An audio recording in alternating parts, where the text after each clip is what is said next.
A king was buried inside a wall of stone so heavy that no rope, no wheel, and no metal tool could explain how it was ever lifted. No one knows his name. No one knows his language. No one even knows for certain if he was a king at all, because the people who piled those stones one on top of another, without a single drop of mud or cement to hold them together, left behind no writing, no carvings of their own faces, and no clue about who gave the order to build a wall taller than a 3-story building in the middle of nowhere. When explorers from far away first saw this place, they refused to believe local hands had built it. They searched the hills for hidden tunnels, secret treasure rooms, and lost foreign kings, because the truth felt too impossible to accept. What were they trying to protect behind those curving stone walls? Why did an entire kingdom, rich enough to trade gold across an ocean, simply vanish and leave its capital empty forever? And what really happened inside the tallest tower on the hill, a tower with no door, no window, and no clear purpose that anyone has ever been able to prove? Stay with me, because by the end of this journey, you will travel to 5 lost cities on 5 different continents, each one hiding a secret that history still cannot fully explain. If mysteries like this send a chill down your spine, please consider liking this video and subscribing so you never miss the next hidden chapter of our forgotten past.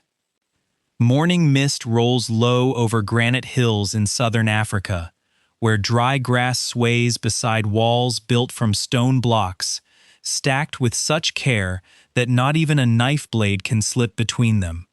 This is Great Zimbabwe, and it is one of the largest stone structures ever built anywhere south of the Sahara Desert before modern times. The walls curve gently instead of running in straight lines, rising in some places more than 30 feet high, wrapping around a hilltop and a wide valley below, like a giant stone ribbon laid across the land. Nearly 1 million stone blocks make up this site, and every single one was shaped and placed without mortar of any kind. The blocks simply rest on top of each other, balanced by careful cutting and patient hands, holding firm for over 600 years through rain, wind, and the shaking of the earth. Local granite rock naturally splits into flat layers, and early builders discovered that if they heated the stone and then cooled it quickly, it would crack apart into neat, uniform pieces, almost like bricks. It sounds simple when explained this way,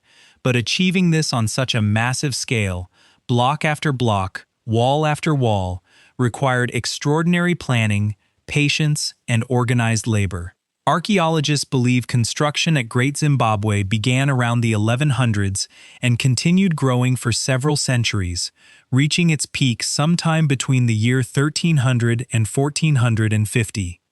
During this time, the city may have been home to as many as 18,000 people, making it one of the largest settlements in the region during that era. The people who built it were ancestors of the Shona people who still live in Zimbabwe today, farmers and cattle herders who grew wealthy through trade. Gold mined from nearby hills, along with ivory and other valuable goods, traveled along trade routes stretching all the way to the coast of the Indian Ocean.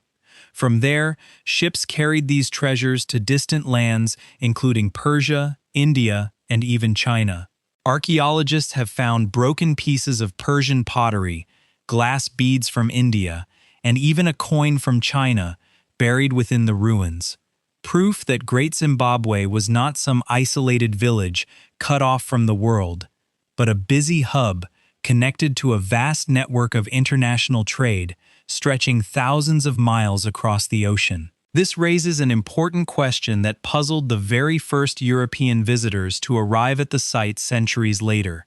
How could a city this advanced, this wealthy, and this well-built exist in a part of the world that outsiders assumed had no history of great civilizations at all? When Portuguese traders and later British colonizers encountered Great Zimbabwe in the 1800s, many of them simply could not accept that African builders had constructed it. Instead, they invented elaborate stories, claiming the walls must have been built by the Queen of Sheba, by Phoenician sailors, or by some other lost foreign civilization that had somehow traveled deep into the African interior. These theories were not based on evidence. They were based on prejudice, a refusal to believe that local African communities were capable of such incredible engineering.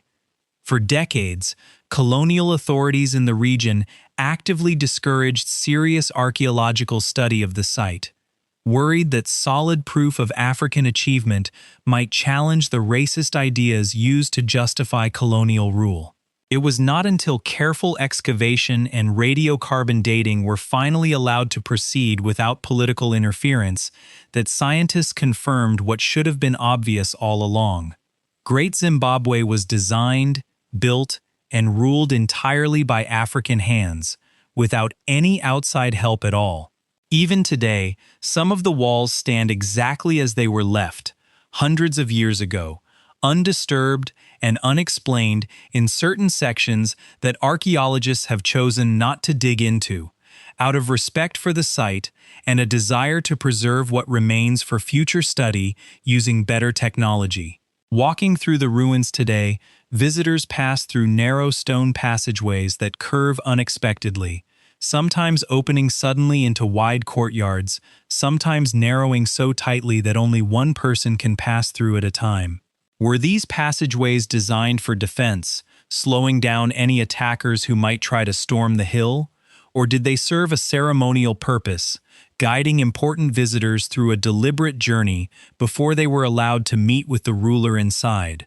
No written records survive to answer this question with certainty. The people of Great Zimbabwe left behind carved soapstone birds, 8 of them in total, each perched on top of a tall stone column, with wings folded and eyes staring outward across the valley. These birds are unlike anything found anywhere else in the region, and their exact meaning remains a mystery.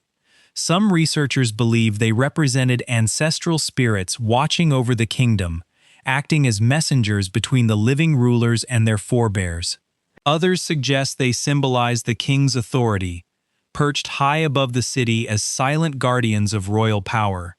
A few scholars have proposed that each bird may have represented a different ruler or a different royal lineage, marking a kind of stone record of leadership passed down through generations. Without written language to confirm any of these ideas, the birds continue to watch silently over questions that may never be fully answered. At the heart of the ruins stands the Great Enclosure, an oval-shaped wall so massive that it remains the largest single ancient structure in Africa, south of the Sahara. Inside this outer wall stands a second wall, and inside that second wall rises a strange, solid stone tower shaped almost like a beehive, standing over 30 feet tall. This tower has no door, it has no window, it has no opening of any kind leading into its interior, and as far as archaeologists can tell, there never was one. So what is inside? The honest answer is that nobody knows for certain,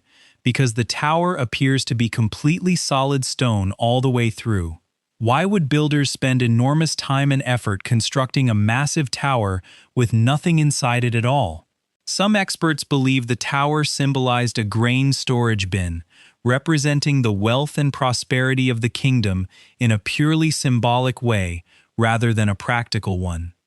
Others believe it held deep spiritual meaning, connected to fertility, power, or the presence of ancestral spirits, standing as a monument rather than a functional building. Still others wonder whether something was sealed inside during construction, buried forever within the stone before the final layers were placed on top, though no evidence of this has ever been found,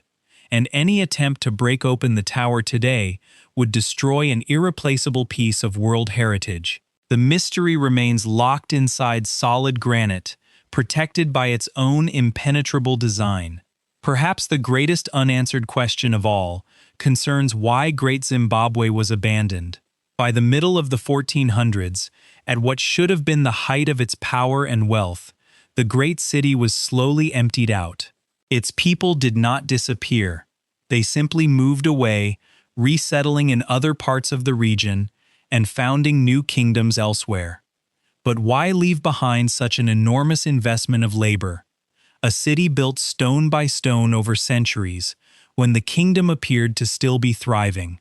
Several theories attempt to explain this sudden decline. Some researchers point to environmental pressure, suggesting that the large population may have exhausted the soil through over-farming, or stripped nearby hillsides bare of trees for fuel and construction, making the land increasingly difficult to sustain such a large number of people. Others believe that changing trade routes played a major role, as gold and ivory increasingly flowed through other trading centers along the coast, slowly draining Great Zimbabwe of the wealth that had once made it so powerful. A shift in political power is another possibility, with rival leaders or new dynasties rising elsewhere and drawing people, resources, and prestige away from the original capital. Climate change may have also played a part, since studies of the region's ancient weather patterns suggest a period of prolonged drought during roughly the same era the city was abandoned, which could have made farming and cattle herding increasingly difficult to sustain for such a large settlement. It is entirely possible that no single cause explains the decline, and that a combination of environmental strain, economic shifts, and political change slowly pushed people away from the hill they had called home for centuries. Whatever the true reason, the departure appears to have been gradual, rather than sudden, unfolding over years or even decades, rather than happening all at once. There is no evidence of war, no evidence of fire, and no evidence of violent destruction. The walls were simply left standing, slowly swallowed by grass and thorny bushes, visited only occasionally by later generations who still remembered the site as sacred ground, long after its halls had gone quiet. Local oral traditions passed down through generations describe the site as a spiritual place even centuries after it was abandoned as a political capital, and religious ceremonies connected to ancestor worship reportedly continued at the site well into more recent history. This suggests that even after people stopped living within its walls, Great Zimbabwe never fully lost its importance to the descendants of those who built it. Today, the name of the entire modern nation of Zimbabwe comes directly from this ancient site, a powerful symbol of pride and identity for millions of people who see the Great Stone Walls as undeniable proof of a rich and sophisticated African past that colonial mythmakers once tried so hard to erase. Beyond the great enclosure and the hill complex, a third section of the ruins spreads across the valley floor, known simply as the Valley Ruins, where ordinary families once lived in round houses made of packed earth and thatch, long since crumbled away, leaving only faint outlines in the soil for archaeologists to trace. It is easy to focus only on the grand stone walls and forget that thousands of everyday people once filled the spaces between them, cooking meals, raising children, herding cattle, and going about their lives in the shadow of towering granite.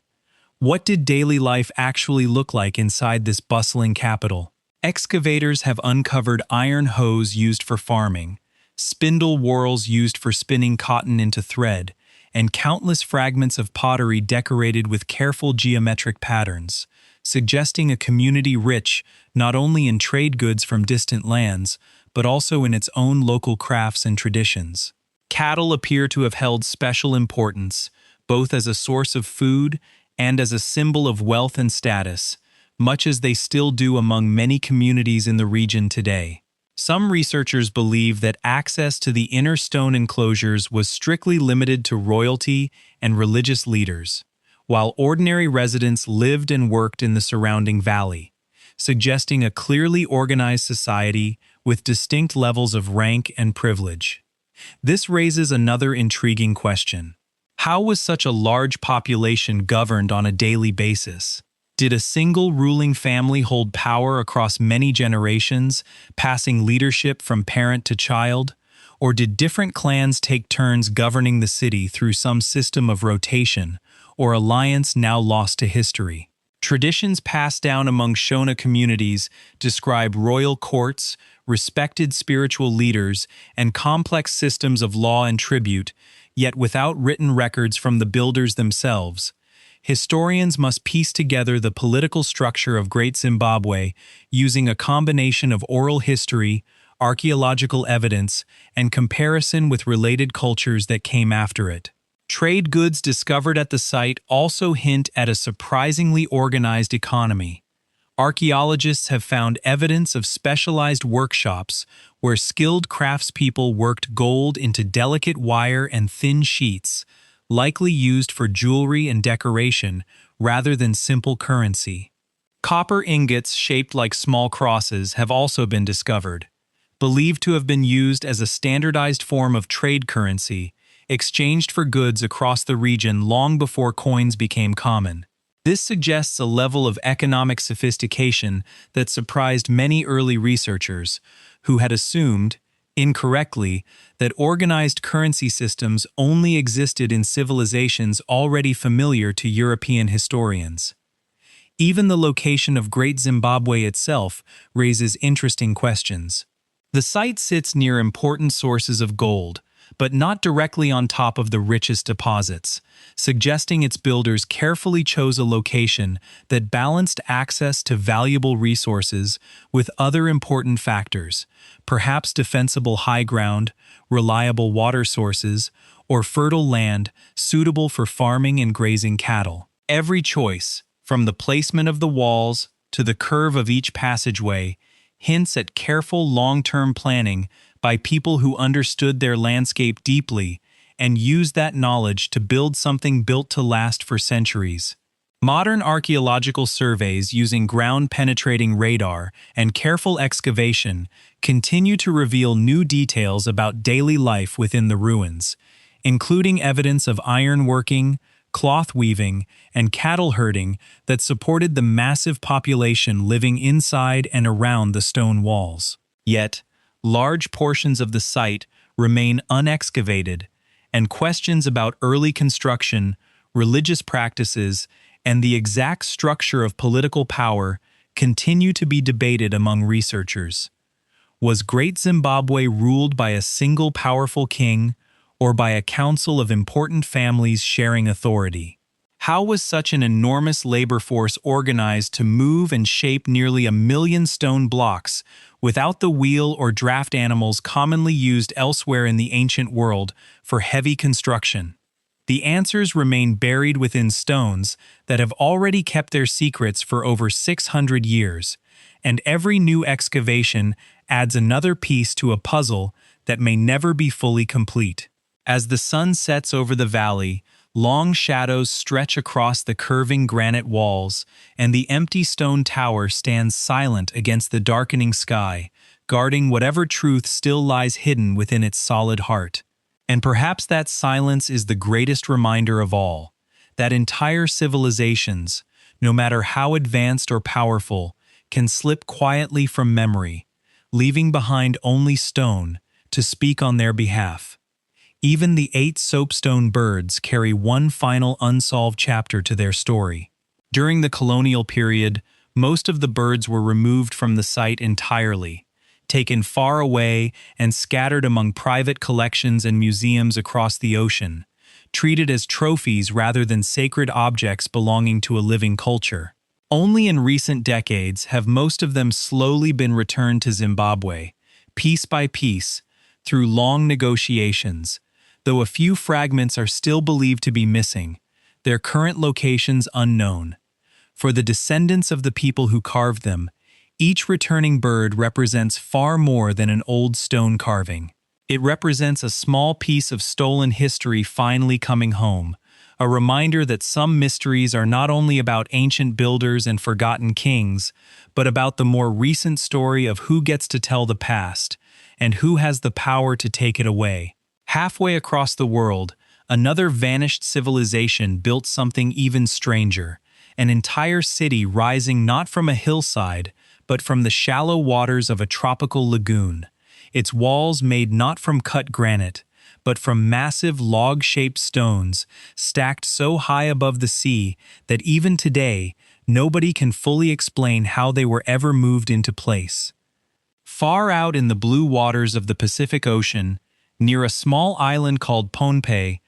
dozens of tiny artificial islands rise directly out of a shallow coral lagoon, connected to each other by a maze of narrow canals that fill and empty with the rise and fall of the tide. This strange floating city is called Nan Madol, and it is often described as the Venice of the Pacific, though it was built centuries before any European explorer ever laid eyes on it. 92 separate man-made islets make up the city, each one built by stacking enormous columns of dark volcanic stone, some of them weighing as much as 50 tons, layer after layer, until solid platforms rose above the waterline. Walking through Nan Madol today feels like stepping into a place that should not exist. Tall stone walls, some reaching more than 25 feet high, rise directly out of the shallow water, their surfaces built from long, crystal-shaped columns of basalt rock stacked sideways and crosswise like a giant game of logs, fitted together so tightly that few gaps remain even after hundreds of years of pounding waves and tropical storms. The stone used to build this entire city did not come from anywhere near the lagoon itself. The nearest source of this particular volcanic rock lies many miles away, on the opposite side of Pohnpei Island,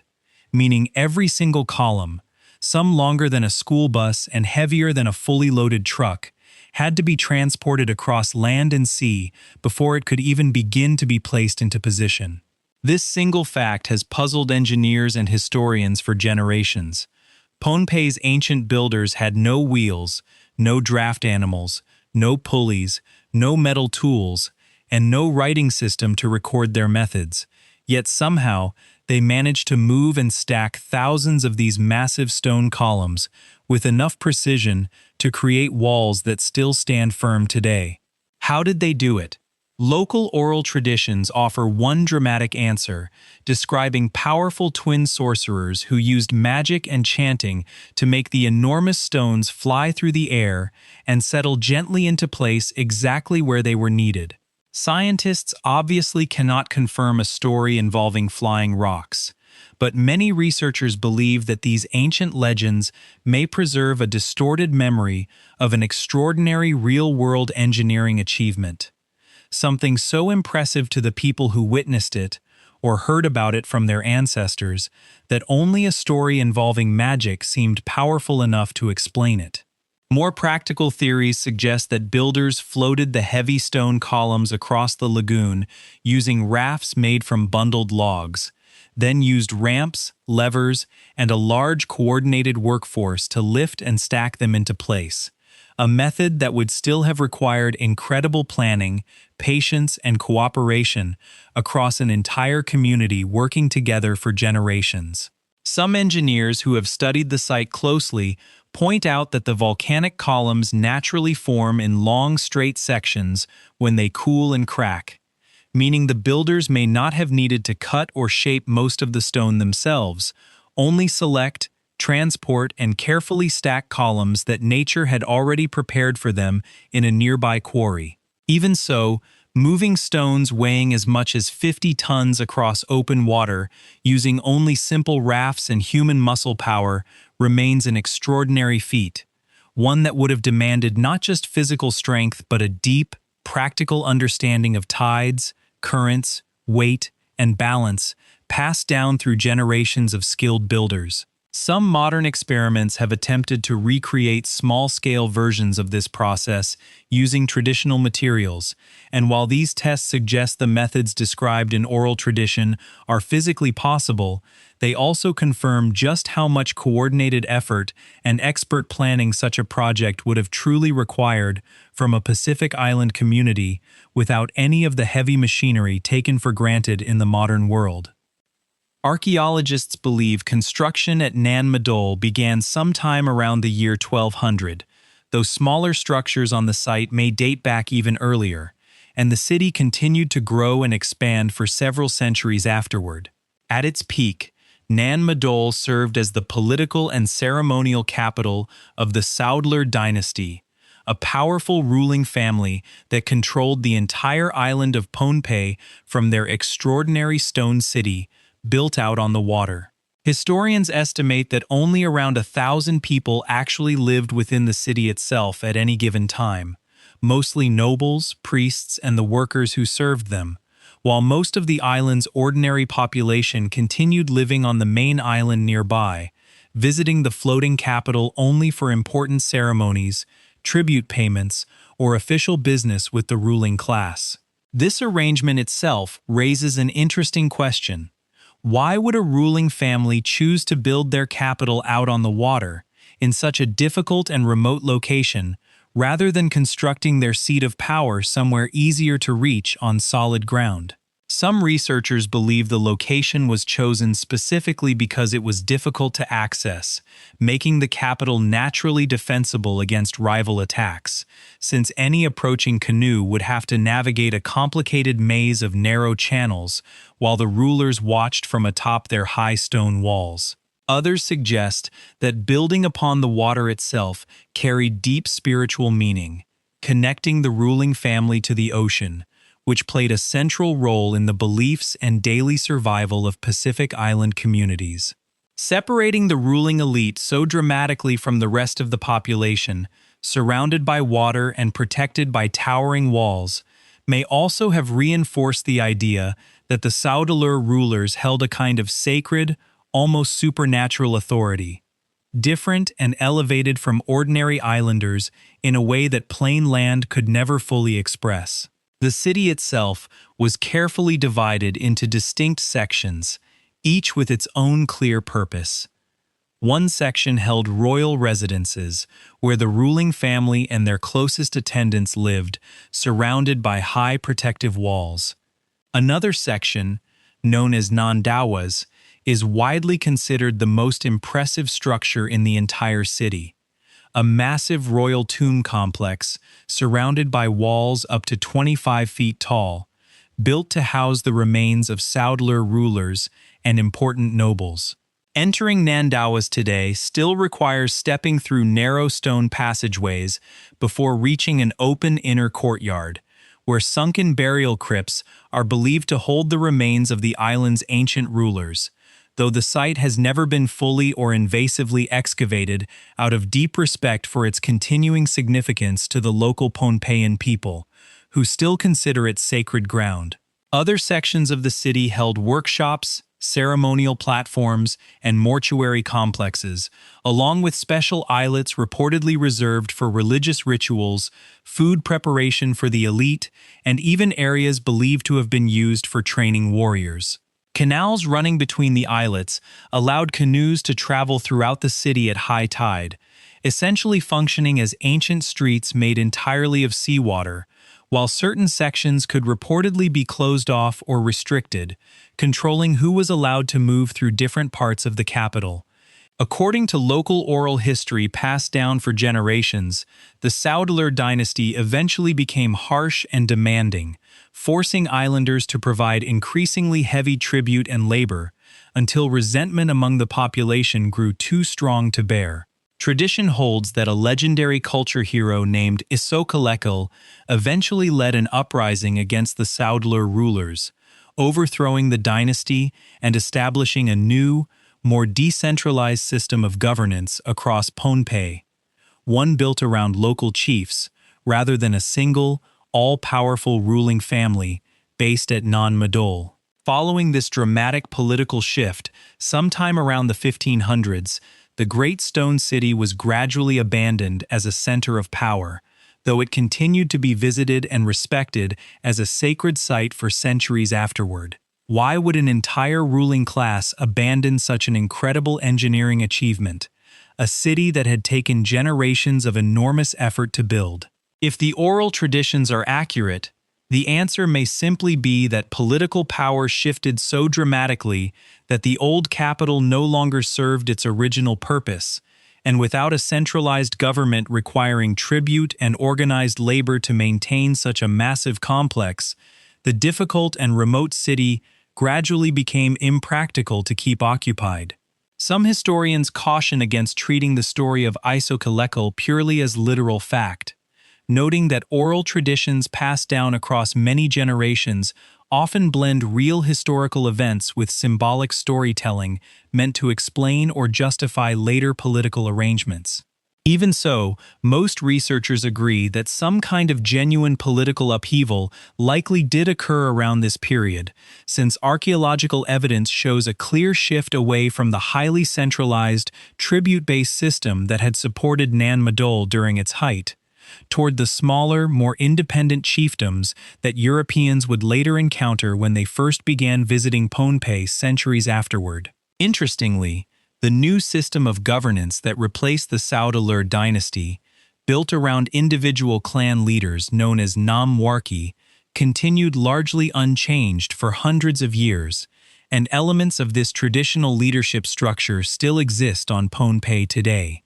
giving modern islanders a living connection to the political transformation that once brought the age of Nan Madol to its end. Yet many mysteries remain unresolved. Archaeologists still debate exactly how such enormous quantities of stone were transported and lifted using only tools available in the ancient Pacific world. Some researchers have proposed that natural magnetism within the volcanic basalt columns may have made them easier to manipulate using techniques not yet fully understood, though this idea remains firmly outside the mainstream scientific consensus and lacks any solid supporting evidence. Others wonder whether the true engineering methods used by Nan Madol's builders were deliberately kept secret, passed down only through an exclusive class of skilled specialists, and lost forever once the Saudalur dynasty collapsed and its social structure was replaced. Local legends add another haunting layer to the mystery. Many Pohnpeians today still consider Nan Madol to be a place inhabited by powerful spirits, and traditional stories warn against staying on the islets after dark, entering certain restricted sections without proper preparation, or disturbing the ancient tombs in any way.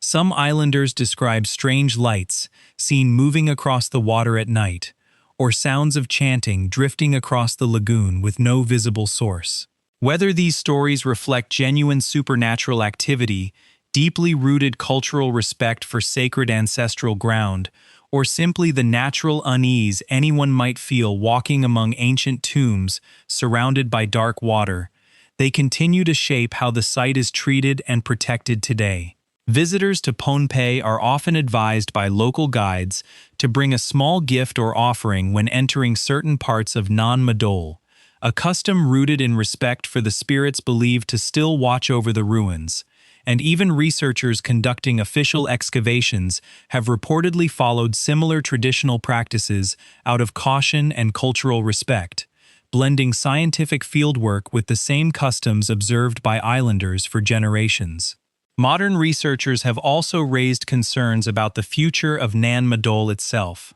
Rising sea levels connected to climate change now threaten to slowly submerge portions of the ancient city, a serious and pressing concern for a site built so close to the waterline in the first place. Coral growth, storm damage, and centuries of gradual erosion have already reshaped parts of the lagoon, and some archaeologists worry that sections of the city not yet studied could disappear beneath the waves before they are ever properly examined. In 2016, Nan Madol was officially recognized as a UNESCO World Heritage Site,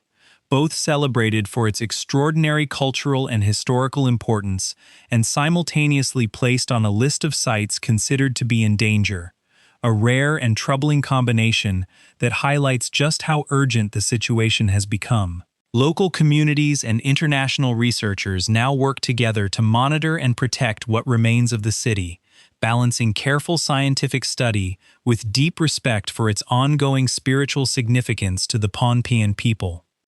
Excavations conducted across several of the smaller islets have uncovered fragments of shell tools, fish hooks carved from bone, and pieces of coral used for grinding and shaping other materials, offering small glimpses into the practical daily tasks that supported life within the stone city. Cooking areas identified on certain islets contain layers of ash and burned shell, suggesting that food preparation for the ruling elite may have taken place in designated locations separate from the royal residences themselves, possibly reflecting religious rules about purity and status that governed even something as ordinary as preparing a meal. Archaeologists have also discovered evidence of freshwater wells dug carefully into some of the islets, an impressive achievement considering the entire city sits within a saltwater lagoon, showing that its builders understood the layered geology beneath their feet well enough to locate and access drinkable water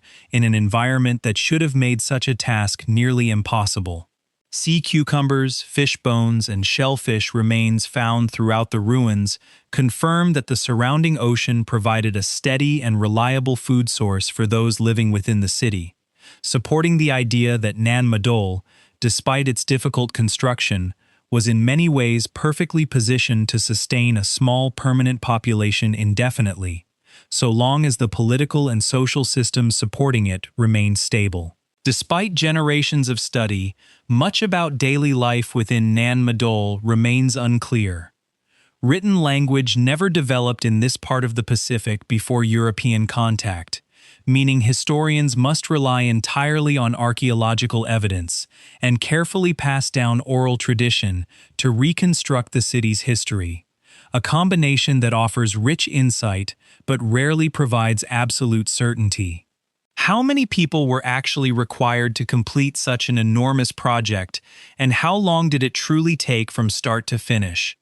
Did ordinary islanders volunteer their labor out of religious devotion, or were they forced to work under strict obligation to their rulers? What ceremonies took place within the walls of Nandawas, and what beliefs about death and the afterlife shaped the careful placement of each royal tomb? Comparisons are sometimes drawn between Nan Madol and other remote megalithic achievements found scattered across the wider Pacific region, including the famous stone statues of Easter Island, standing thousands of miles away across open ocean. While the two sites share no direct connection and were built by entirely separate cultures at different points in history, both stand as powerful reminders that Pacific Island societies, often dismissed by early European visitors as simple or primitive,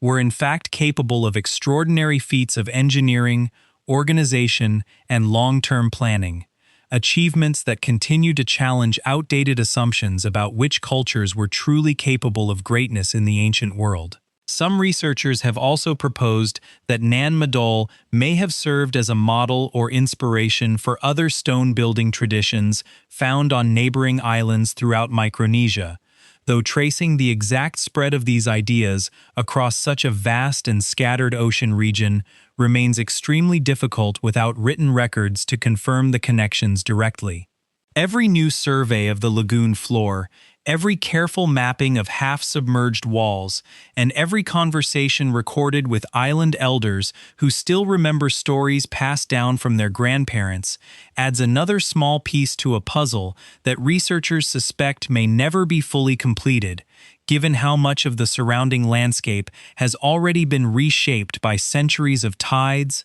storms, and shifting coral growth. As the tide rises and falls twice each day, seawater continues to flow silently through the same stone canals that ancient canoes once traveled centuries ago, washing gently against walls built by hands that vanished from history long before written records could preserve their names. Perhaps somewhere beneath the shallow lagoon, hidden structures still remain buried in silt and coral, waiting for careful future study to reveal the final secrets of a city that seemed, and still seems, almost impossible to have ever been built at all. From a lonely coral lagoon far out in the Pacific, our journey now turns toward the dry hills of what is now southeastern Turkey, where archaeologists uncovered something so old, so advanced, and so completely unexpected that it forced historians around the world to rewrite the entire timeline of when human civilization truly began. Rising from a quiet hilltop in the dry countryside of southeastern Turkey, a circle of massive stone pillars stands, arranged in careful order, each one carved with images of foxes, snakes, scorpions, wild boars, and vultures, their stone surfaces weathered by wind and sun for longer than almost any other human-made structure on Earth. This place is called Göbekli Tepe, and when archaeologists first confirmed its true age, it completely upended everything historians thought they understood about the beginning of human civilization. For generations, experts believed that large-scale monumental construction only became possible after humans had already settled down, developed farming, and organized themselves into structured societies capable of feeding large groups of specialized workers. Göbekli Tepe turned that entire timeline upside down. Radiocarbon dating places the oldest structures at this site at approximately 9,600 years before the Common Era, meaning the site was built more than 6,000 years before the Great Pyramids of Egypt and roughly 11,500 years before today. To put that in perspective, Göbekli Tepe was already ancient and half forgotten by the time the pyramids were even being planned. At this incredibly early date, agriculture had not yet been invented anywhere in the world.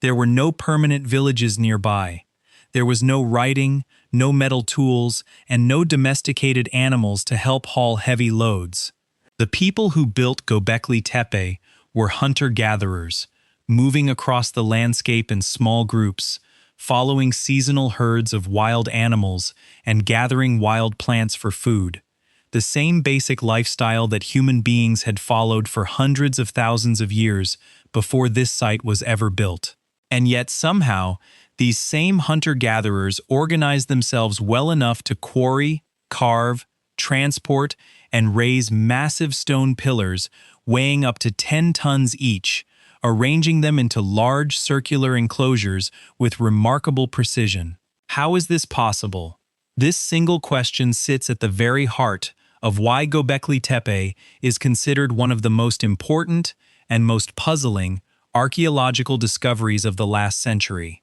The largest pillars found at the site stand more than 16 feet tall and are shaped like giant capital letter T, two upright stones connected by a horizontal crossbar at the top, almost like enormous stone people standing shoulder to shoulder in a circle. Some of the pillars even include carved arms, hands, and belts along their surfaces, strongly suggesting that these were never meant to represent ordinary objects, but stylized human or perhaps divine figures, watching silently over whatever activities took place inside each stone enclosure. Surrounding these central pillars, smaller stones form the outer walls of each circle, many of them decorated with detailed carvings of animals, a stunning menagerie of foxes, boars, snakes, spiders, scorpions, cranes, and vultures, carved with a level of artistic skill that seems almost impossible for a society that had not yet developed farming, permanent villages, or the surplus food usually thought necessary to support skilled specialist craftspeople. Why animals? Why these particular animals, appearing again and again across different pillars and different enclosures? Some archaeologists believe the carvings held deep religious or spiritual meaning, perhaps representing guardian spirits, totem animals connected to different clans or family groups, or symbols connected to death, danger, and the wild, unpredictable forces of nature that early humans depended upon and feared in equal measure. Interestingly, different enclosures at the site appear to favor different animals, with some circles dominated by images of foxes and snakes, while others feature far more boars, birds, or insects, leading some researchers to wonder whether each stone circle may have been built and maintained by a different family group or clan, each one choosing to decorate their own pillars with the particular animal spirit that represented their identity, much like a flag or a family crest might function in later human societies. If true, this would suggest that Göbekli Tepe was not built by a single unified group all at once, but gradually pieced together over generations by multiple different communities, each contributing their own enclosure to a shared sacred hilltop, cooperating and perhaps even competing with one another, through the scale and artistry of their carved stone monuments. Vultures appear with particular frequency throughout the carvings, and this detail has led some researchers to propose a fascinating and unsettling theory. In several ancient cultures across the wider region, going back thousands of years, funeral practices sometimes involved leaving the bodies of the dead exposed to the elements, allowing vultures and other scavenging birds to consume the flesh before the bones were later collected and buried. Could Göbekli Tepe have served, at least in part, as a center for elaborate funeral rituals, with the carved vultures symbolically representing this practice of returning the dead to nature? So far, remarkably few human remains have actually been discovered at the site itself, which only deepens the mystery rather than resolving it. If Göbekli Tepe truly served as a place connected to death and the afterlife, where are the bodies?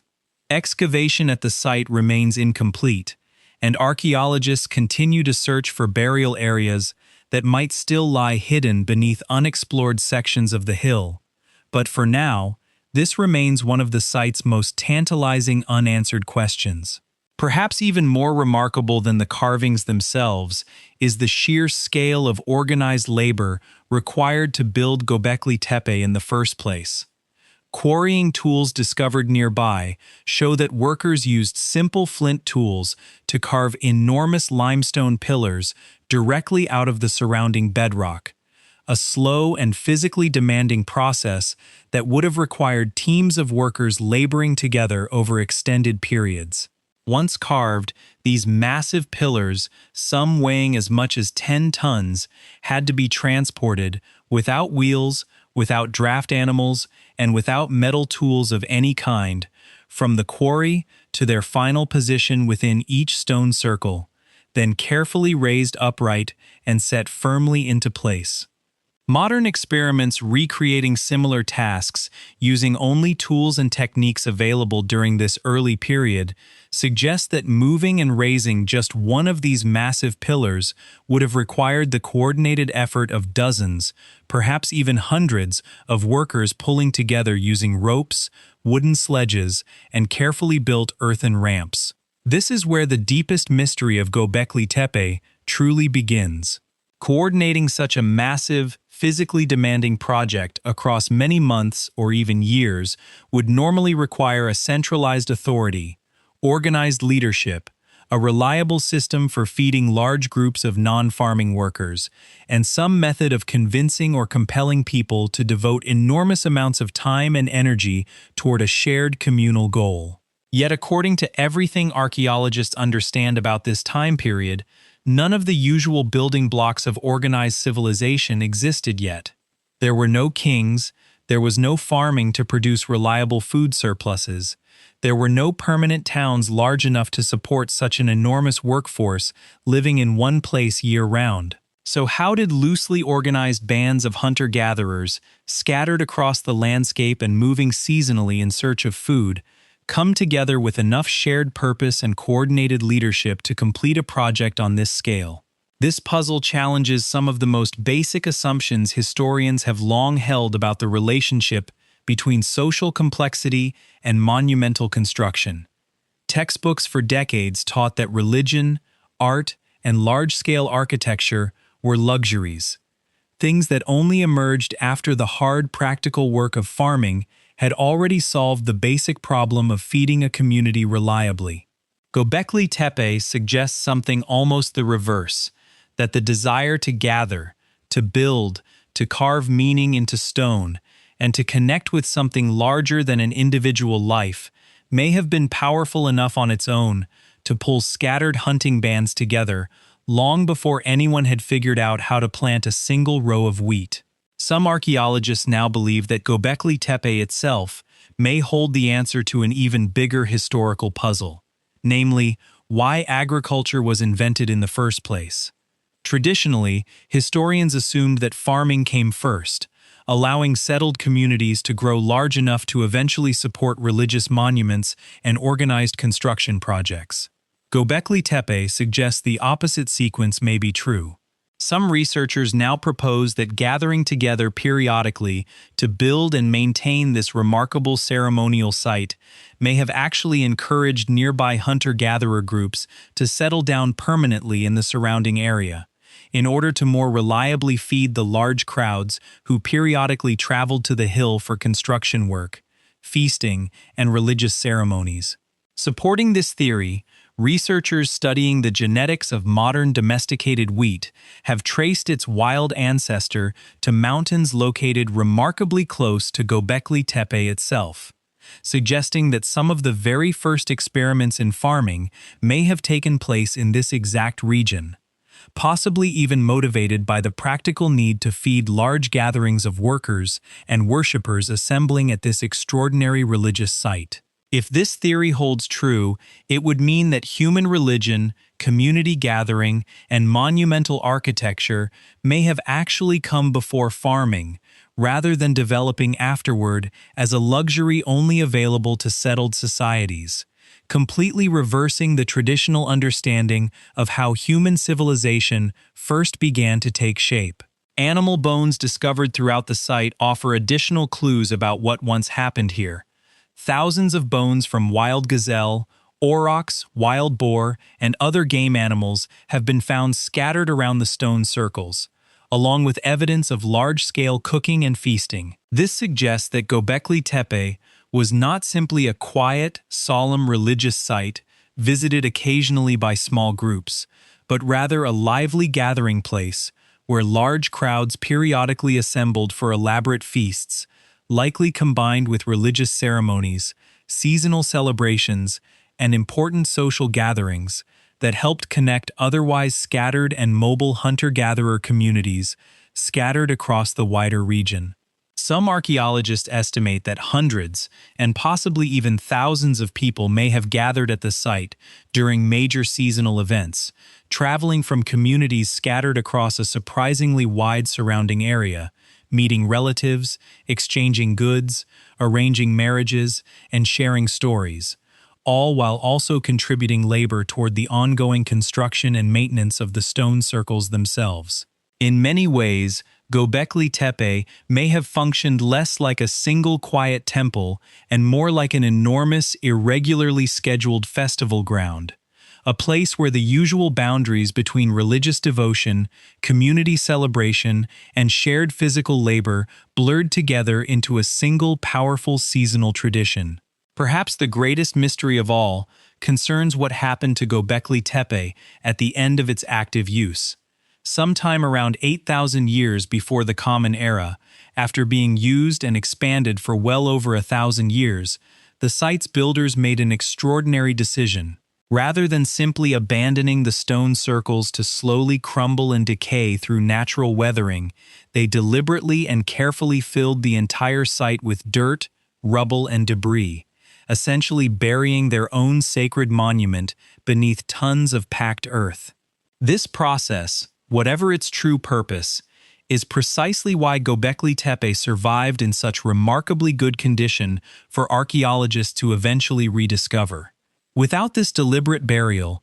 wind and rain would likely have destroyed the delicate carved pillars centuries ago. But why would an entire community go through the enormous additional effort of burying a monument they had already worked so hard to build? Several theories attempt to explain this puzzling decision. Some researchers believe the burial may have marked a deliberate, ceremonial retirement of the site, perhaps connected to changing religious beliefs, shifting seasonal gathering patterns, or the natural end of a particular tradition that the community felt needed to be respectfully closed rather than simply abandoned and left to decay. Others propose more practical explanations, suggesting that burying the pillars may have served to protect and preserve them for future generations, perhaps out of genuine reverence, or perhaps because the builders intended to return and rebuild similar structures nearby using the same underlying foundation.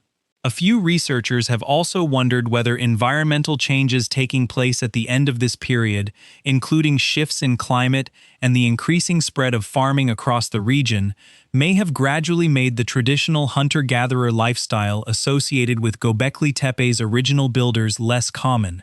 leading eventually to the site's ceremonial closure as the wider culture that created it slowly transformed into something new. Whatever the true reason, the deliberate burial of Göbekli Tepe stands as one of archaeology's strangest and most thought-provoking mysteries, a monument seemingly built specifically to be worshipped, celebrated, and eventually, quite carefully, laid to rest. German archaeologist Klaus Schmidt led major excavations at the site for many years, and he famously proposed that Göbekli Tepe represented nothing less than the world's oldest known temple, a place built purely for religious and ceremonial purposes rather than practical daily living. Since no clear evidence of permanent housing, farming, or ordinary domestic life has ever been discovered within the earliest layers of the site. This interpretation remains highly influential, though some researchers today argue for a more complicated picture, suggesting that Göbekli Tepe may have served multiple overlapping purposes throughout its long history, functioning as a combination of religious center, communal meeting place, seasonal gathering site, and perhaps even an early gathering point for trade and social exchange between otherwise scattered and mobile groups living across the wider region. Excavations at Göbekli Tepe remain far from complete. Ground-penetrating radar surveys conducted across the surrounding hillside suggest that only a small fraction of the entire site has actually been uncovered so far, with additional stone circles believed to still lie buried beneath the surrounding soil, waiting for future archaeologists equipped with better technology and more careful excavation methods to eventually bring them to light. Current estimates suggest that as many as 20 separate stone circles may still remain hidden beneath the hill, meaning everything discovered and studied so far represents only a small fraction of what the site's ancient builders actually constructed over the many generations the location remained in active use. This possibility alone ensures that Göbekli Tepe will likely continue reshaping our understanding of early human history for decades to come, as each newly uncovered enclosure has the potential to overturn or refine theories that seemed settled just a few years earlier. Every new discovery at the site continues to raise fresh questions rather than settling old ones. Who exactly organized and directed the construction of each stone circle? Did specific religious leaders or respected elders hold authority over these ancient building projects, functioning almost like early priests long before organized religion as we typically imagine it ever existed? Was there a shared belief system or mythology connecting the different animal carvings found throughout the site, a symbolic language that once carried deep meaning for the people who created it, but which has since been completely lost to time? Nearby sites discovered more recently, including similar but smaller stone circles at locations such as Karahan Tepe, suggest that Göbekli Tepe may not have been entirely unique after all, but rather part of a wider network of ceremonial hilltop sites built by related communities scattered across the region during roughly the same early period. If true, this raises the possibility that an entire lost tradition of monumental hunter-gatherer architecture once existed across this part of the ancient Near East, with Göbekli Tepe simply representing the largest and best preserved example to survive long enough for modern archaeologists to rediscover it. As the sun sets behind the dry hills of southeastern Turkey, shadows stretch long and dark across the ancient stone pillars, their carved animals frozen in place exactly as they were left thousands of years before recorded history even began. Göbekli Tepe forces us to reconsider a fundamental question about human nature itself. Perhaps the deep desire to gather together, build something enormous and lasting, and connect with forces larger than ourselves came before farming, before permanent cities, and before written history, suggesting that this powerful impulse toward community, ceremony, and monumental achievement may be far older and far more fundamental to being human than anyone ever previously imagined. From the ancient hilltop temple of Göbekli Tepe, hidden for thousands of years beneath dirt and time, our journey now travels east toward the wide river valleys of what is now Pakistan, where archaeologists uncovered an entire lost civilization so advanced, so carefully planned, and so mysteriously silent about its own rulers and gods that many of its most basic secrets remain completely unsolved to this very day. Along the banks of the mighty Indus River, in what is now the country of Pakistan, the ruins of an enormous ancient city sit quietly beneath the open sky,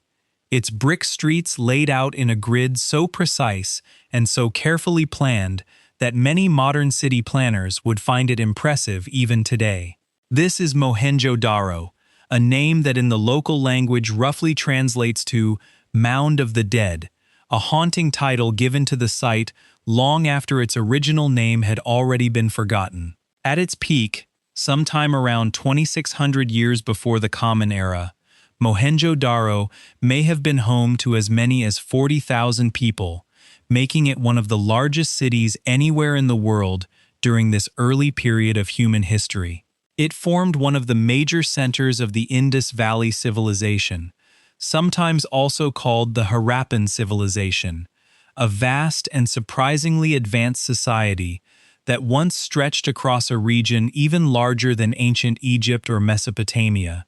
covering parts of modern-day Pakistan and northwest India. And yet, despite its enormous size and impressive engineering, Mohenjo-daro remains one of the most mysterious ancient civilizations ever discovered, largely because of one enormous, frustrating gap in our knowledge.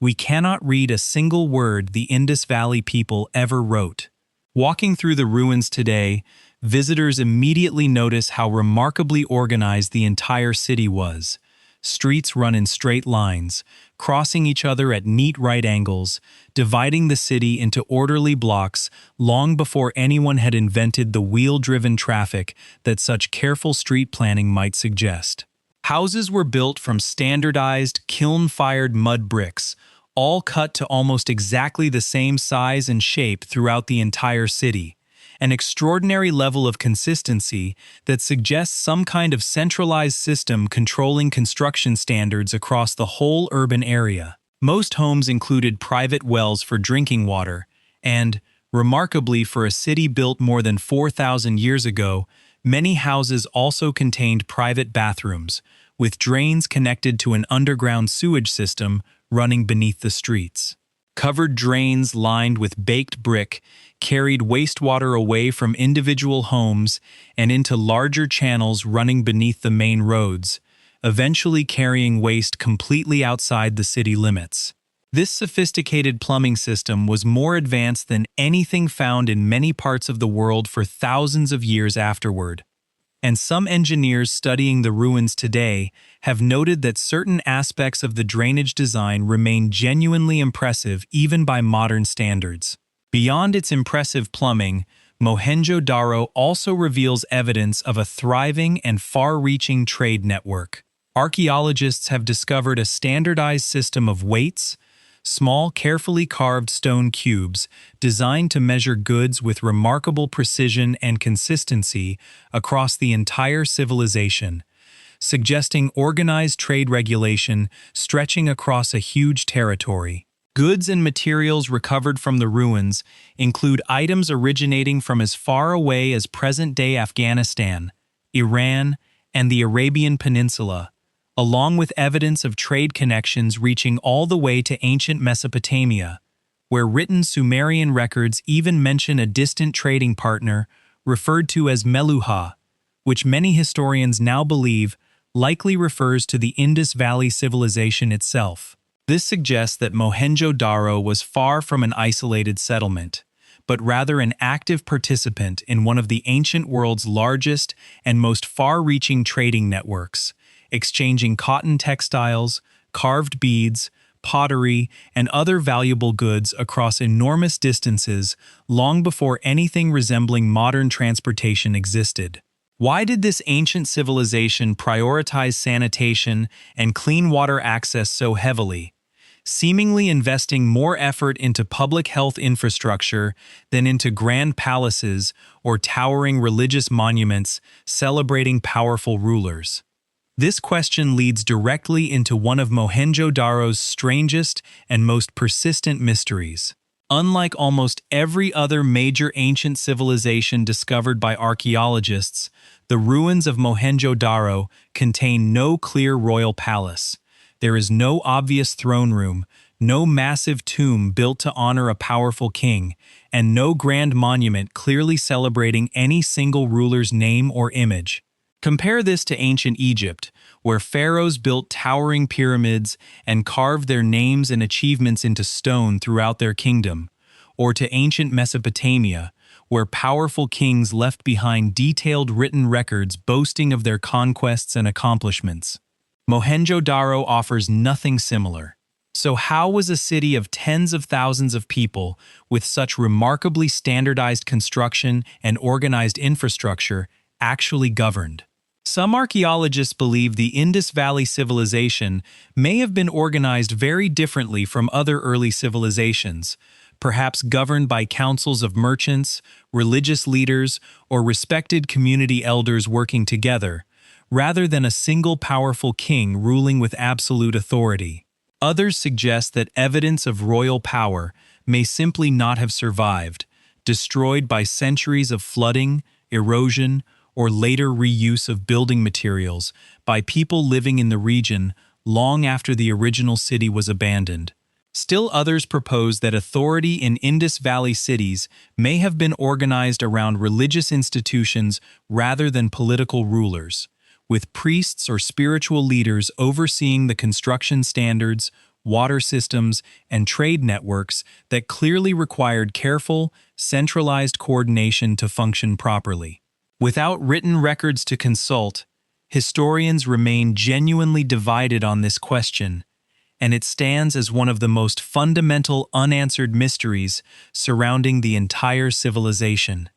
This mystery connects directly to an even deeper and more frustrating problem. Archaeologists have discovered thousands of small carved seals throughout Mohenjo-daro and other Indus Valley sites, most of them roughly the size of a modern postage stamp,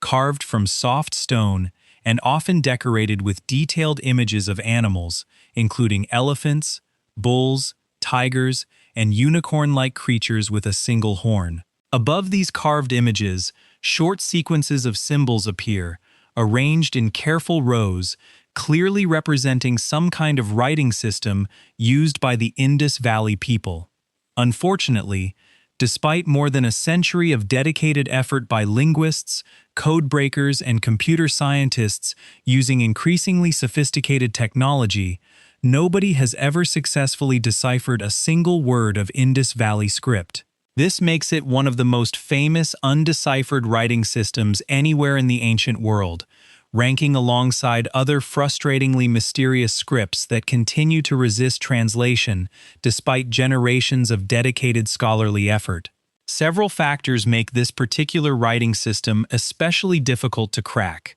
Most inscriptions discovered so far are extremely short, often containing only 4 or 5 symbols total. Nowhere near enough text for linguists to properly identify repeating patterns or reliably guess at grammar and meaning. No bilingual inscriptions have ever been found, meaning researchers have no equivalent to the famous Rosetta Stone. No side-by-side translation, written in both Indus script and a language scholars can already read, which historically has been the key breakthrough, allowing ancient scripts to finally be understood. Additionally, nobody today knows for certain what language family the Indus Valley people even spoke, making it extraordinarily difficult to guess at potential word sounds or grammatical structures, since researchers cannot easily compare the mystery symbols to any known living or ancient language with confidence. Some researchers have even questioned whether the Indus symbols represent a true written language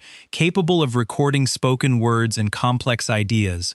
or whether they instead functioned more like a simplified system of symbols used mainly for trade, marking ownership, or religious purposes, similar to how a company logo or a simple seal of approval might work without necessarily representing a complete written language.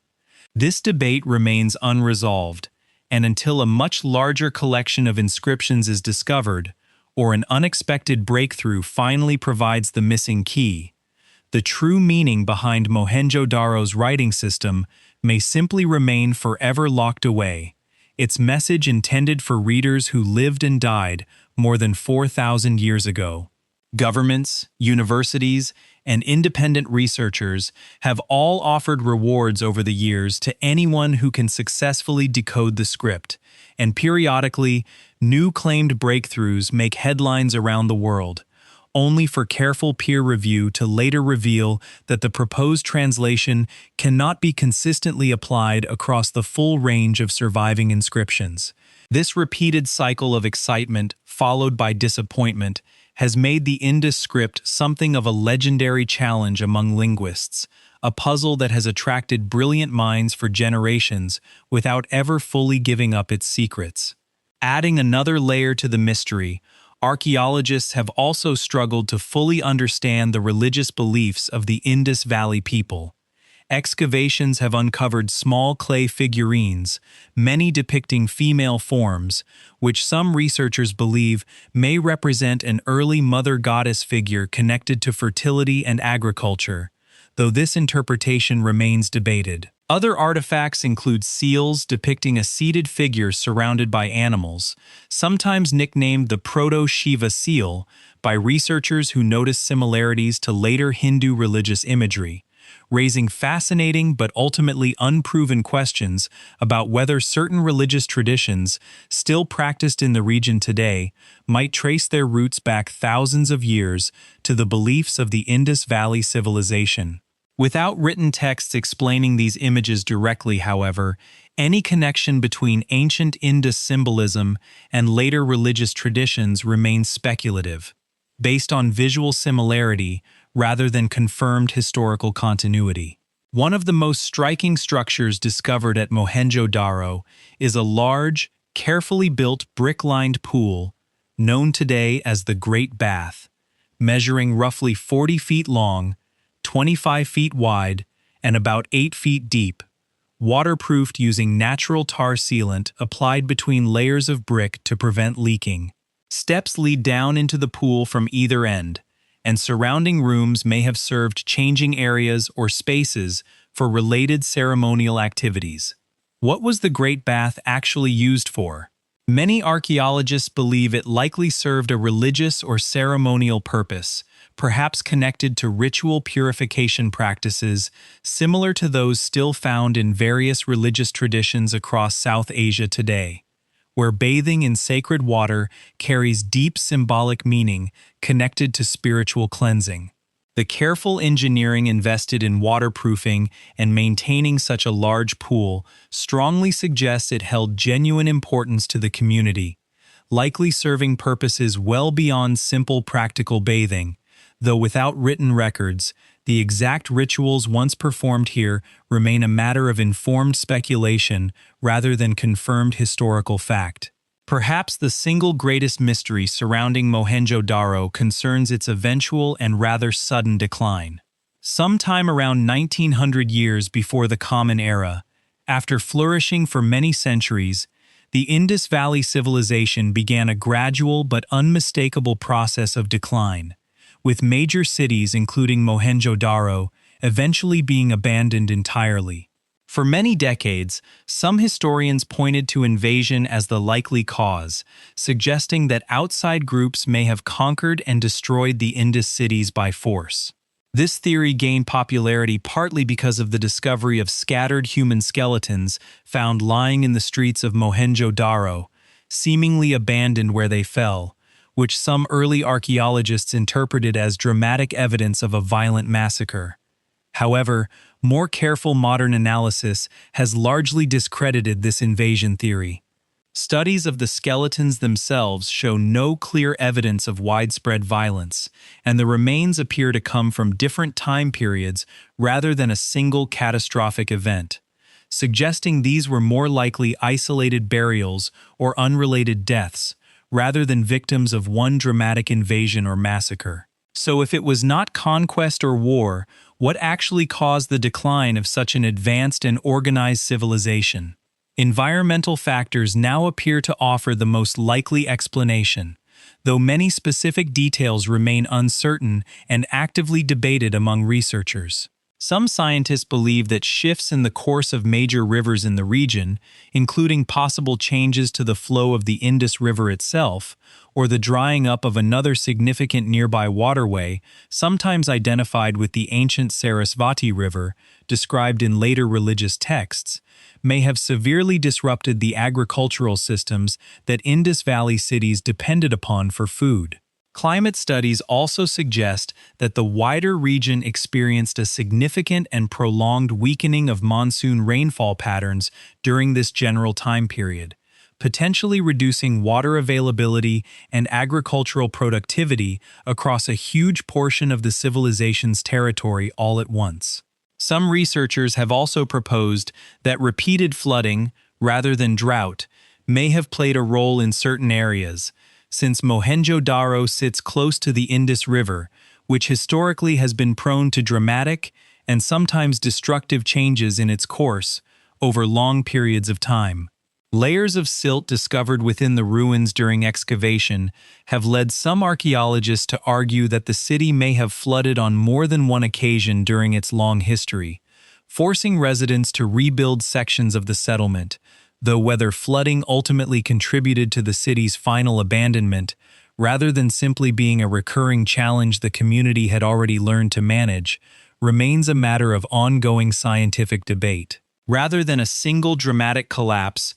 most researchers today believe the decline of Mohenjo-daro and other Indus Valley cities unfolded gradually over generations, with populations slowly dispersing into smaller, more scattered farming communities as the large cities became increasingly difficult to sustain. This interpretation is supported by evidence showing that Indus Valley culture did not simply disappear all at once, but rather transformed gradually, with certain traditions, crafts, and cultural elements continuing in smaller settlements throughout the region long after the great cities themselves had been abandoned.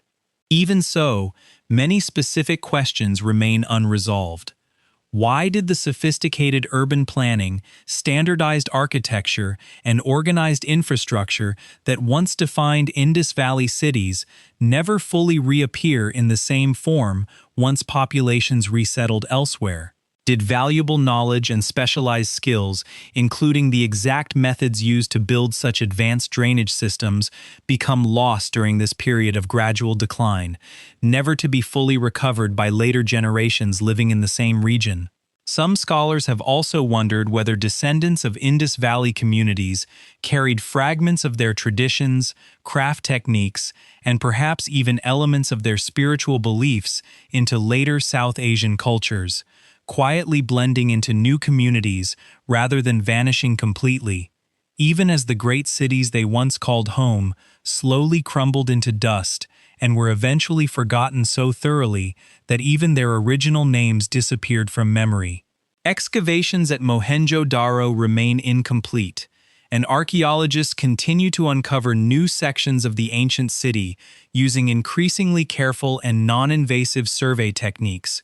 hoping to avoid the kind of damage that affected some areas excavated using less careful methods many decades ago, when the site was first being studied. Rising groundwater levels beneath the region today pose an ongoing and serious threat to the surviving brick structures, causing salt to accumulate within the ancient walls and slowly crumble away portions of the ruins that had otherwise survived intact for thousands of years, adding real urgency to current preservation efforts led by Pakistani archaeologists and international heritage organizations working together. As evening settles over the wide, dusty plains along the Indus River, long shadows stretch across the empty brick streets that once carried the footsteps of tens of thousands of people. Their names, their language, their kings if they ever had any, and their most deeply held beliefs still locked away within a writing system that has successfully resisted every attempt at translation for over a century. Perhaps somewhere beneath the unexcavated portions of this remarkable city, or within some undiscovered site, still hidden elsewhere across the vast Indus Valley region, an inscription long enough, or a discovery unexpected enough, still waits to finally unlock the silent voice of an entire lost civilization. From the silent, undeciphered streets of Mohenjo-daro, our journey now crosses an entire ocean, traveling deep into the highlands of ancient Mexico, where an enormous city once rose so vast and so mysterious that even the people who eventually discovered its ruins centuries later had no idea who had actually built it, or what its original builders had even called it. High in the mountains of central Mexico, at an elevation where the air itself feels thin and sharp, the ruins of an enormous ancient city stretch across the valley floor, dominated by two massive stone pyramids, so large that they remain among the biggest structures ever built anywhere in the ancient Americas. This is Teotihuacan, and here is the strangest part of its story, right from the very beginning. We do not actually know what its own builders called it. The name Teotihuacan comes from the Aztec people, who arrived at the site many centuries after the city had already been abandoned and left in ruins, and who were themselves so astonished by its scale that they gave it a name meaning the place where the gods were created, believing the enormous pyramids must have been built by giants or divine beings rather than ordinary human hands. By the time the Aztecs discovered these ruins, Teotihuacan had already been empty and crumbling for hundreds of years. Its original name, its founding language, and the true identity of its builders already completely forgotten, even to the other advanced civilizations living in the surrounding region. At its peak, sometime around the year 400 of the Common Era, Teotihuacan may have been home to more than 100,000 people, and possibly even more than 150,000 according to some estimates, making it one of the largest cities anywhere on Earth at that particular moment in history, rivaling major cities in ancient China and far larger than any city in Europe during the same period. And yet, despite its enormous size, its clear political and economic influence across a huge portion of ancient Mesoamerica, and its lasting cultural impact on later civilizations, including the Aztecs themselves, we still do not know for certain which ethnic group or language family actually founded and ruled this remarkable city. The city itself was laid out with careful, deliberate planning along a wide central roadway that later Aztec visitors named the Avenue of the Dead, stretching for more than 2 miles through the heart of the settlement. Along this grand avenue rise the city's two most famous structures, the Pyramid of the Sun and the smaller but still massive Pyramid of the Moon, both built using an enormous quantity of stone, adobe brick, and packed earth, requiring the coordinated labor of thousands of workers over an extended period of construction. The Pyramid of the Sun alone rises more than 200 feet into the sky, making it one of the largest pyramids ever constructed anywhere in the world. Its massive base, covering roughly the same amount of ground as the Great Pyramid of Giza in Egypt, though built using an entirely different architectural style and method of construction developed independently on the opposite side of the world. How were engineers without metal tools, without the wheel used for heavy transportation, and without any known system of draft animals able to plan and construct pyramids on this staggering scale? The answer appears to lie in extraordinary organization and sheer available manpower, since Teotihuacan clearly commanded the labor and resources of an enormous population, but the finer details of exactly how construction was managed, coordinated, and supervised across what likely took generations to complete remain frustratingly unclear, since the builders left behind remarkably few written records explaining their own methods or motivations. Studies of the surrounding landscape suggest that builders quarried much of the stone used in construction from nearby hillsides, while enormous quantities of adobe brick were manufactured directly from local clay, meaning the raw materials themselves were readily available close to the construction site, even if moving and stacking such enormous volumes of material still required immense coordinated effort. Some archaeologists estimate that building the Pyramid of the Sun alone would have required moving several million cubic feet of fill material, a task that likely occupied thousands of workers across many years.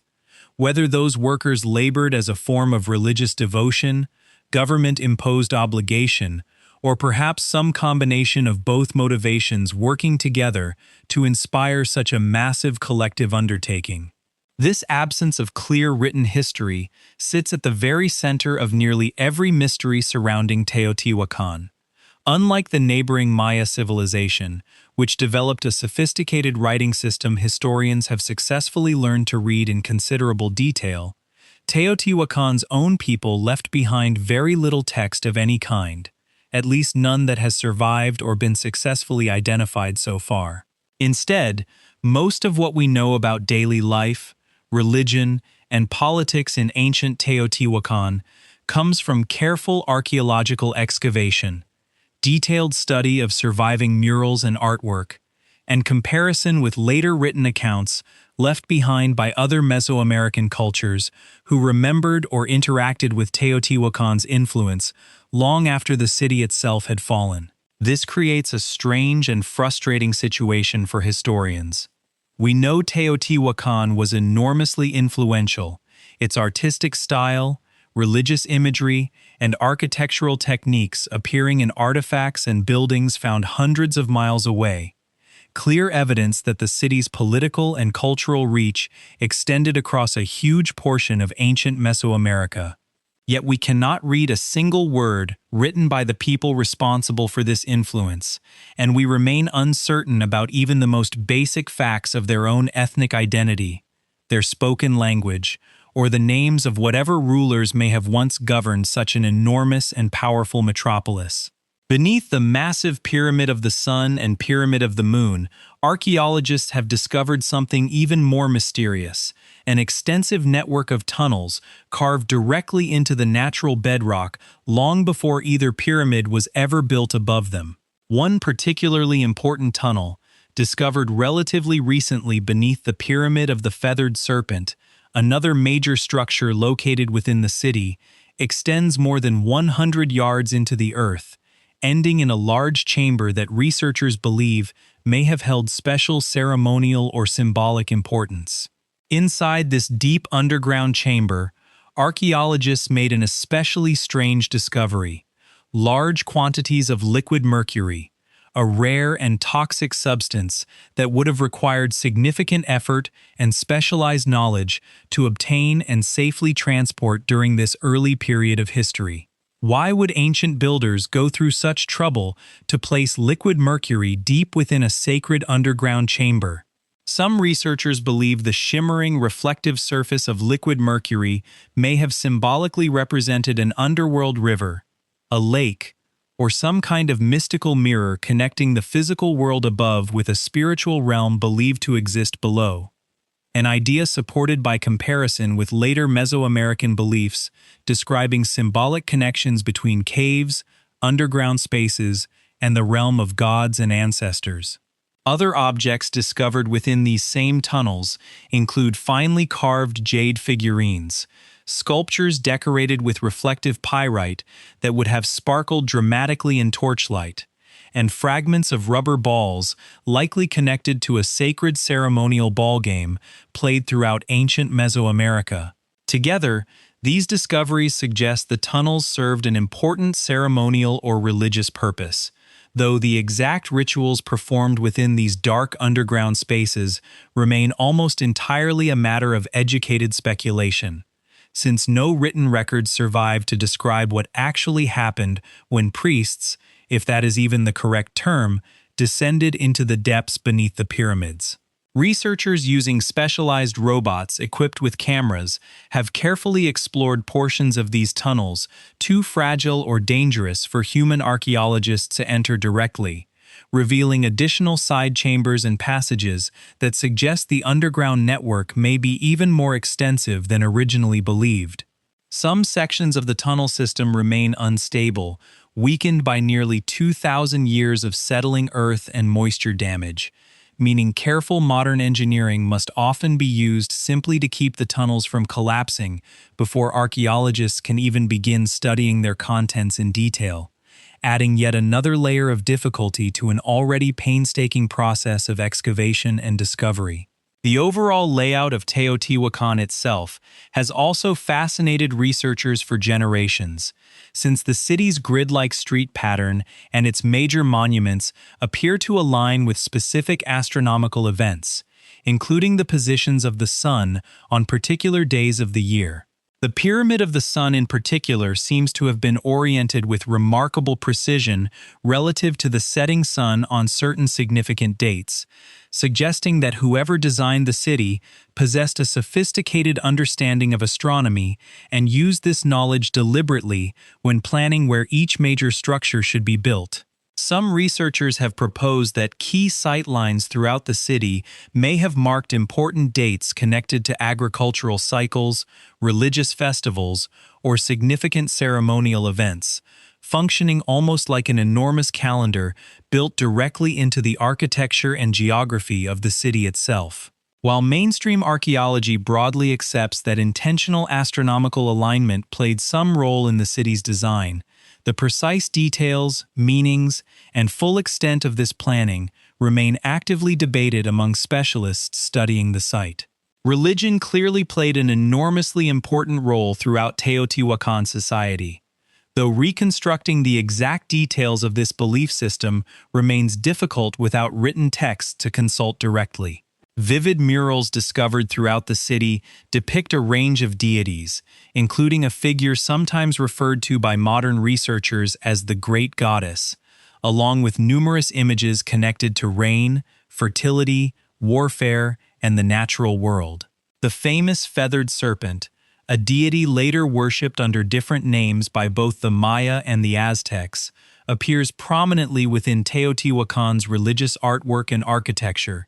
suggesting that this powerful symbolic figure may have originated, or at least been significantly developed, within Teotihuacan itself, before spreading outward to influence religious traditions across a huge portion of later Mesoamerican history. This raises a fascinating possibility. Could Teotihuacan, despite the near-total loss of its own written language and specific ethnic identity, have actually served as a kind of foundational religious and cultural wellspring for many of the later civilizations that followed it, including cultures whose names and achievements remain far more familiar to us today? If true, this would mean that some of the most recognizable and enduring symbols of ancient Mesoamerican religion may trace their true origin back to a civilization whose own name and language have been almost completely erased from history. Perhaps the greatest and most dramatic mystery surrounding Teotihuacan concerns its sudden and violent end. Archaeological evidence clearly shows that sometime around the year 550 of the Common Era, significant portions of the city, particularly buildings and monuments closely associated with the ruling elite, were deliberately burned and destroyed. This was not random, accidental fire damage. Careful excavation reveals that the destruction appears targeted and methodical, focused heavily on structures connected to political and religious authority, while many ordinary residential neighborhoods throughout the wider city appear to have been largely spared from the same widespread destruction. This pattern has led many archaeologists to conclude that Teotihuacan's dramatic fall was most likely the result of deliberate, internal unrest, rather than an attack carried out by an outside invading force. But why would the city's own residents turn against their rulers so violently, burning the very heart of their own civilization's political and religious power? Several theories attempt to explain this puzzling and dramatic event. Some researchers point toward growing social inequality within the city over time, suggesting that ordinary residents may have grown increasingly resentful toward a ruling class that had accumulated enormous wealth and power, while common people faced worsening economic hardship, food shortages, or unfair treatment. Environmental pressures may have also played an important contributing role, since studies of ancient climate patterns suggest the region experienced a period of prolonged drought around this general time,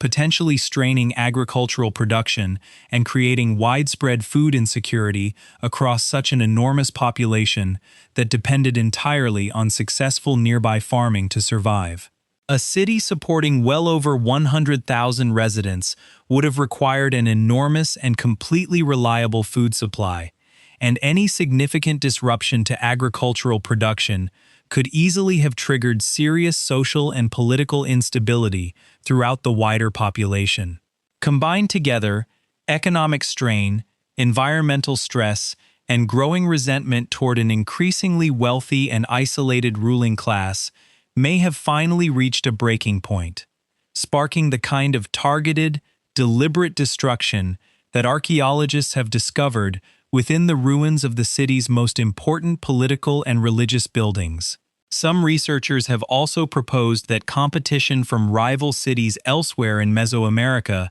may have gradually weakened Teotihuacan's economic and political influence in the years leading up to its collapse, disrupting trade relationships that the city had long depended upon to maintain its enormous population and impressive wealth. Whether external competition, internal rebellion, environmental hardship, or some combination of all three factors ultimately proved decisive, the archaeological evidence makes one thing very clear. The ruling elite of Teotihuacan lost their grip on power swiftly and violently, and whatever structures of government had once organized and directed such an enormous city collapsed far more quickly than the many generations it had taken to originally build. Following this dramatic collapse, Teotihuacan's population declined sharply and rapidly, with most residents eventually abandoning the city entirely over the following decades, scattering into smaller surrounding communities throughout the wider region. The great metropolis that had once rivaled the largest cities anywhere on Earth was gradually left empty, its towering pyramids slowly weathering under open sky, visited only occasionally by later travelers who could only wonder, much like modern archaeologists still do today, exactly who had built such an extraordinary place and why it had ultimately fallen into such complete and lasting ruin. Modern excavation continues at Teotihuacan even now, using increasingly advanced technology including ground-penetrating radar, three-dimensional laser scanning, and careful chemical analysis of artifacts recovered from deep within the tunnels beneath the pyramids. Each new discovery adds another small piece to an enormous and still incomplete puzzle. Genetic studies conducted on skeletal remains recovered from the site suggest that Teotihuacan's population was likely remarkably diverse, potentially including people originating from many different regions and ethnic backgrounds across ancient Mesoamerica, all living together within the same enormous multicultural city. This diversity itself raises fascinating additional questions. Did people from different regions and backgrounds maintain their own distinct neighborhoods, languages, and traditions while living within Teotihuacan? Or did the city gradually develop its own unique, blended culture and identity that eventually became distinct from any single one of its many contributing groups? Evidence of specific neighborhoods within the city displaying distinct architectural styles associated with other known Mesoamerican regions, including areas connected to the Maya and to the Zapotec civilization centered in what is now the Oaxaca region, strongly supports the idea that Teotihuacan functioned as a genuinely diverse, cosmopolitan center, attracting people, ideas, and trade goods from across a huge portion of ancient Mesoamerica. As the sun sets behind the towering silhouette of the Pyramid of the Sun, its ancient stone steps glowing briefly with warm golden light before fading into darkness, it becomes easy to understand why the Aztecs who eventually discovered these ruins centuries later felt certain that only gods could have built something so vast and so impressive. Yet the true builders were simply human beings, skilled, organized, and deeply devoted to their beliefs, whose names, language, and specific identity have been almost entirely swallowed by the passage of time. Perhaps somewhere deep beneath the unexcavated portions of this enormous city, within tunnels not yet discovered or chambers not yet opened, further clues still wait patiently in the darkness, holding the potential to finally answer some of the oldest and most persistent questions surrounding one of the greatest lost civilizations the ancient world ever produced. From the stone giants of Great Zimbabwe, across the flooded canals of Nan Madol, through the buried temple of Göbekli Tepe, along the silent brick streets of Mohenjo-daro, and finally beneath the towering pyramids of Teotihuacan, 5 ancient civilizations on 5 different continents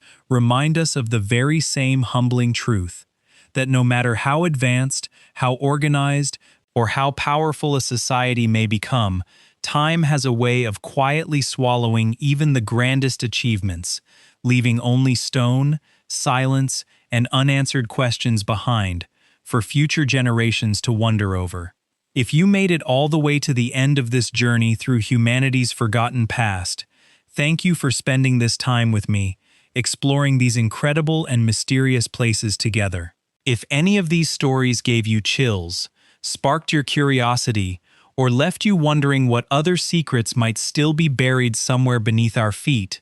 please take a moment to like this video, and if you would like to join me for the next journey into history's greatest unsolved mysteries, please subscribe so you never miss what we uncover next.